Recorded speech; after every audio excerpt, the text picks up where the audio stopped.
अस्सलाम वालेकुम फ्रेंड्स, आज मैं आपके लिए लेके आई हूँ बहुत ही ज़बरदस्त सी एक रेसिपी जो कि लंच बॉक्स में और टी टाइम स्नैक के तौर पर भी हम बना सकते हैं। तो चलते हैं फ्रेंड रेसिपी की जानिब।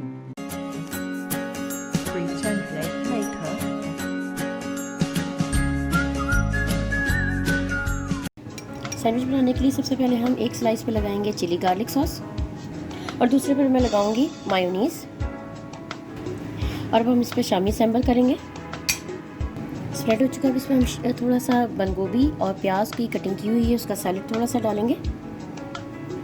चलें जी, अब हम जो है ये स्लाइस इसके ऊपर रख देंगे। दोनों साइड पर हल्का हल्का सा घी लगाएंगे और इसे उठाकर सैंडविच मेकर में रखेंगे जो पहले से गर्म है।